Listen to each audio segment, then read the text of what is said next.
We don't listen to hateful men because we believe them as much as I think we listen to them because we recognize the pain in their voice, because their anger sounds a lot like our own reflection.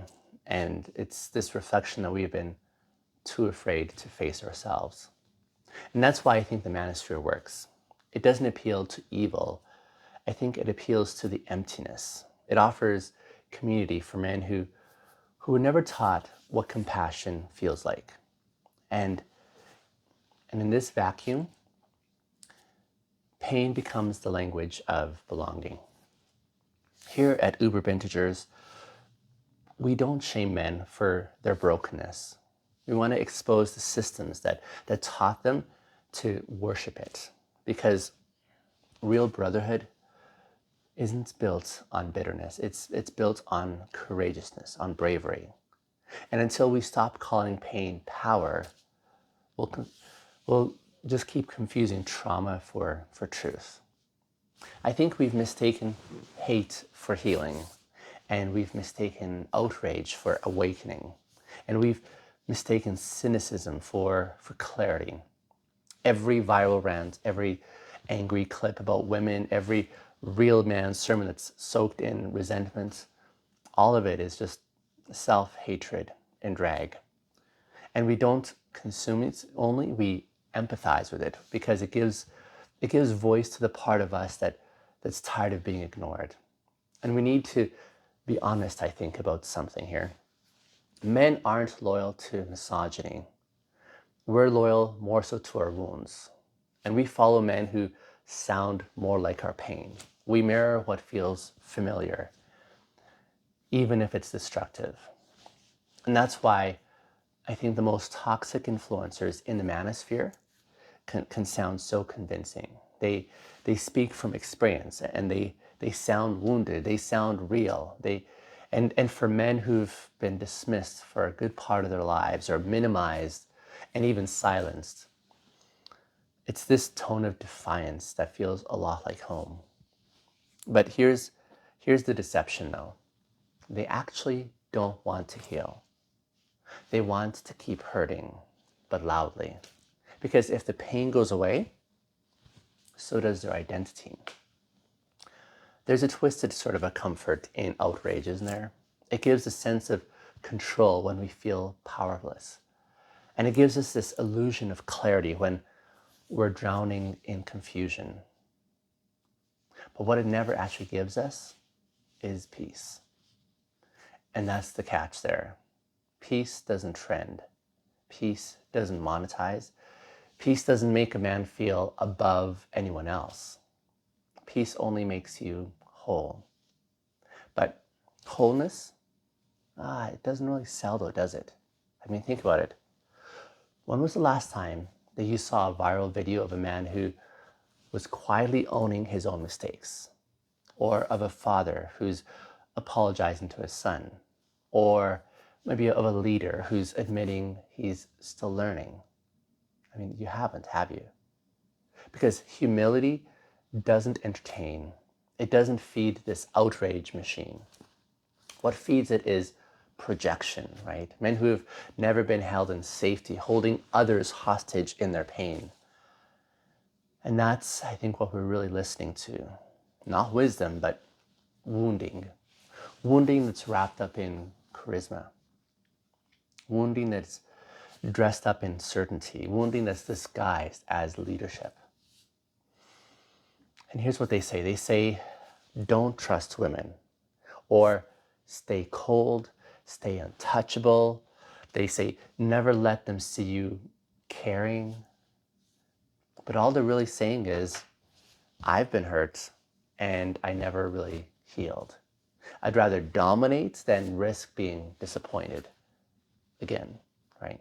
Or if I can't feel safe, then no one else should either. And so we clap for this, right? Because it feels strong. Because we're really tired of being the nice guy who got overlooked over and over again. Because in this culture that celebrates hardness, the only way to feel powerful is in essence to mirror the pain that once disempowered us. But strength that's built on bitterness is not strength. It's scaffolding around one's own shame. So let's talk a little bit about what that self-hate actually looks like. It looks like men who mock vulnerability because they're really terrified of it.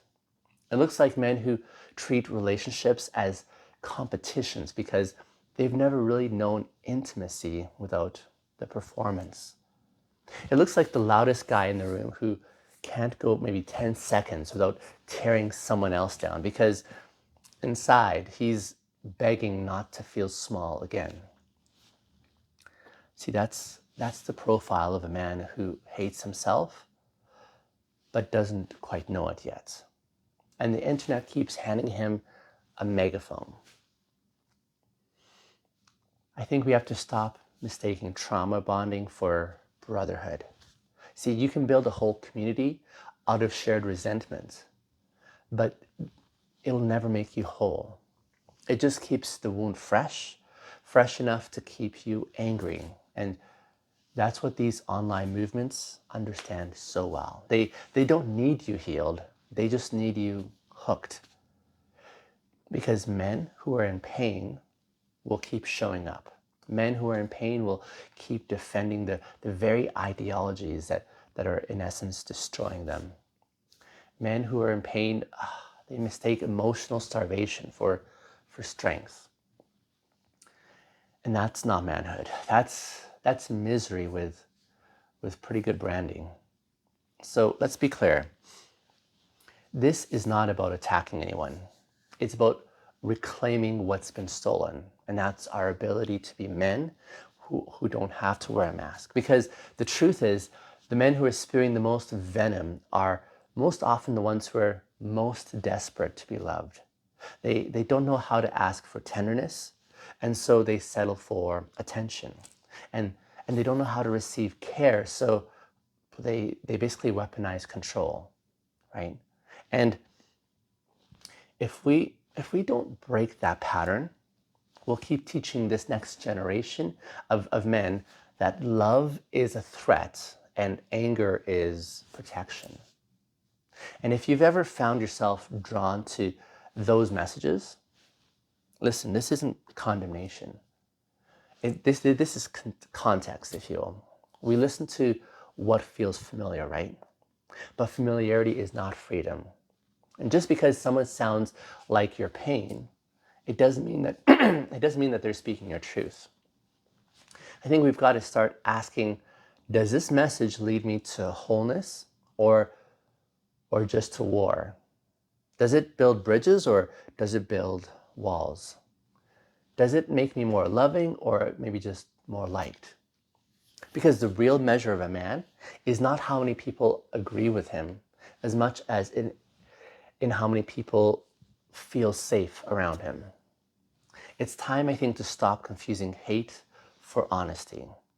Yes, anger can be truth-telling, I agree, but when it's untethered from healing, it just turns to noise. And a generation of men is confusing volume for validation. And I think that's why we keep scrolling, because the louder the voice, the more convincing it feels. But the truth is, it doesn't need to shout. The truth, I think, is able to stand on its own. Every man has to decide what kind of voice he wants to amplify. Do we want to, as men, keep echoing our pain, or do we want to start embodying our peace? Because the men who hate themselves will always be selling these shortcuts. Shortcuts to confidence, shortcuts to control, shortcuts to one's sense of worth. But shortcuts only take you in circles. And you can't outrun the shame that's sitting in your very own chest. At some point, we have to stop letting unhealed men set the standard for what healing looks like. They're not leading us. They're luring us. And let's be real, healing isn't as glamorous as hustling. Healing work is quiet. It's slow, it's not sexy, and there's no trophy for self-awareness.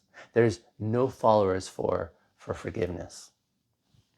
But healing builds what hate cannot, and that's sustainability. Because love lasts far longer than the likes. And I think that deep down, that's what we're hungry for. Not validation, but our peace. Not dominance, but direction. Not control, but connection. And if you're feeling that hunger, that's not weakness, that's an awakening.